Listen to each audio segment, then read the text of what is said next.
Breaking news in the NFL. Oh my god, you guys should definitely see this. Well, if you haven't seen this, check this right now. Michael Parsons has been traded out of Dallas to the Green Bay Packers. Yes, the Green Bay Packers. We all thought that Michael Parsons was going to stay in Dallas, but as you saw, a lot of turmoil with the owner and him, and now he's shipped off to Green Bay. So let's get into the details right now. So, trade breakdown. What happened? The Dallas Cowboys had officially traded All-Pro edge Michael Parsons to the Green Bay Packers. This move followed an off-season holdout, stemming from a contract dispute. Parsons sat out all preseason and training camp before the trade. The package deal: Packers received Michael Parsons, and that's it. The Cowboys received 2 first-round picks plus defensive tackle Kenny Clark in some reports. Several outlets confirmed the picks alone, but the inclusion of Kenny Clark is widely reported. And then Parsons' new contract. Shortly after the trade, Parsons agreed on a 4-year, $188 million deal with $120 million to $136 million fully guaranteed, verified slightly across reports. This deal makes him the highest paid non-quarterback in NFL history. So pretty much, the Packers, they get Michael Parsons, and that's it. The Cowboys get 2 first-round picks and a defensive tackle, Kenny Clark. Just to let you guys know that.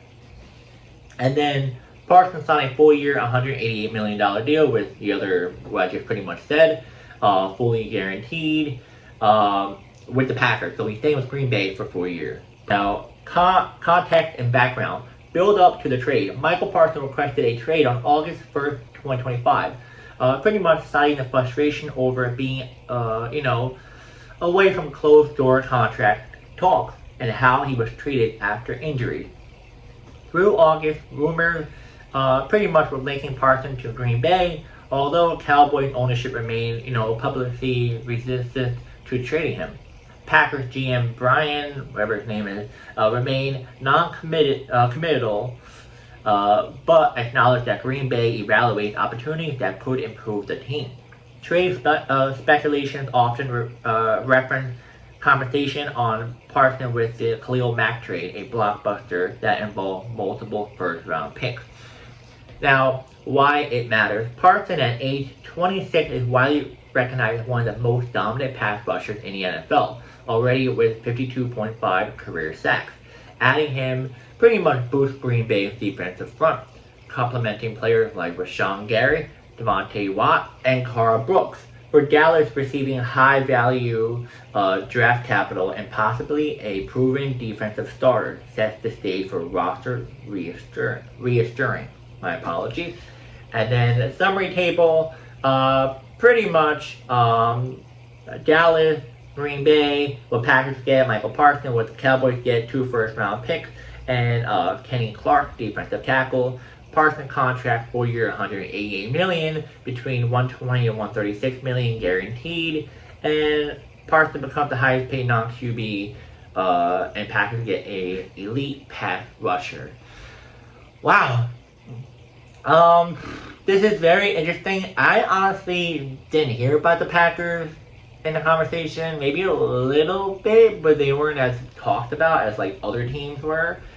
But wow. I'm a little bit shocked that the Cowboys didn't get more picks out of this. 2 first-round picks and a defensive tackle. That's it. Compared to the Khalil Mack trade, man, what did the team get? They got like, I think like 5-6 first-round picks and maybe a player or something like that. But you kind of could say that Khalil Mack wasn't as, injured as much as Michael Parsons, so that kind of plays an effect on the trade because, your value goes down when you get injured. And then on top of that, it really depends on the GM. Like, he may be like, I'm cool with it. But wow. Green Bay get a upgrade in the upfront. They might even be more of a deadly playoff team. Because anytime you get Michael Parsons on the team, you automatically help your team definitely be a playoff contender. That man just changed the whole defense. Not only just having him on your team and just in that position, but the guys around you is much better. They all look at him like, okay, he's that guy. But adding him, ooh, Packers definitely going to be deadly on defense. But we have to see, Packers are not the greatest, like other teams are. But they're improving. Now, as for Dallas, I'm sorry. I'm sorry for Cowboys fans. As much as we make fun of you, I'm not a Giants fan, I'm a Jets fan, but I still make fun of you. We have to feel bad for you because you're America's team. And you have all the money in the world for that franchise. You have a lot of potential for a lot of these players you have. And there's always a problem. And it's not the GM's fault. It's not your guy's fault. It's not some of the players' fault. Well, sometimes it could be the player. But it's the owner. Jerry Jones needs to grow up. Well, he is pretty much grown up, but not the grown up we think he would be. Because why is Jerry Jones being a GM?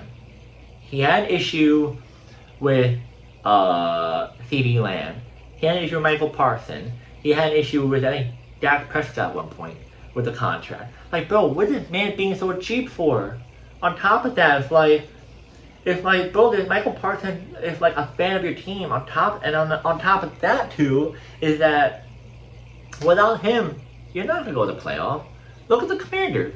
Look at their defense, amazing. Offense, really good. Look at the Eagles. Oh, let me start with the Eagles. They're really good. Look at the Giants. They're doing something. But the Cowboys, I don't know what to say. Jerry Jones is the problem. I think if Jerry Jones sells the team, the Cowboys would be doing so much better. They would. And, as much as we don't like some of these teams, you kind of want them to do good because if, the Cowboys or if do a different team, if the Mets do good, or if the Knicks do good, or if the Lakers do good, or the Celtics, or the Boston Bruins do good, if those powerhouse teams and those major cities do well, every other team around them do well. Everyone makes money. Everyone, enjoys watching the game. But, yeah, Jerry Jones is ruining for everyone. All I gotta say is, I'm happy for Michael Parsons that he left Dallas. Too much going on there. Jerry Jones being, taking control of everyone. It was not a good place. He needs to go somewhere else. And I think Green Bay is the perfect place. I feel like everyone there cares about you. Everyone there loves football. I'm not saying Dallas loves football. They do love football. But it's a different type of love in Green Bay. Like, that area, they will help you. They care about you. Now how would I'm gonna talk about the grade. I'm gonna talk about who won the trade. Now let's talk about the grade. So the grade, I'm gonna give the Cowboys A being good, S being bad. I'm gonna give them a E. The reason why I would say F, but you got something. 2 first round picks and Kenny Clark, that's bad. On top of that, Jerry Jones is a control freak. So, nah. It's an E. It's bad. You could have got more picks. You could have got another better player. For Michael Parsons, bro, come on. And he's not like an injury prone, I'm weak. I can't play that many games. He can still play games. So, should have got more out of it. As for the Packers, I'm going to give them a solid, I'm going to say an A. I could say a B, but an A. Come on, Michael Parsons, you definitely would think you have to give a lot. But 2 first round picks and 1 player, which that player pretty much getting replaced by Parsons. So you pretty much technically upgraded and you got rid of 2 picks, which is fine. Awesome. I like it. Now, who won this trade? Packers, easily. Don't have to explain why. I pretty much said how I felt. And guys, let me know in the comments. Who won this trade? If you think Dallas won, let me know. That would not make any sense. And then grade, let me know in the grade down below how would you grade this trade from each side. And Michael Parsons is officially a Green Bay Packer. Wow. I've not seen this one, but here we are. And I'll see you guys in the next video.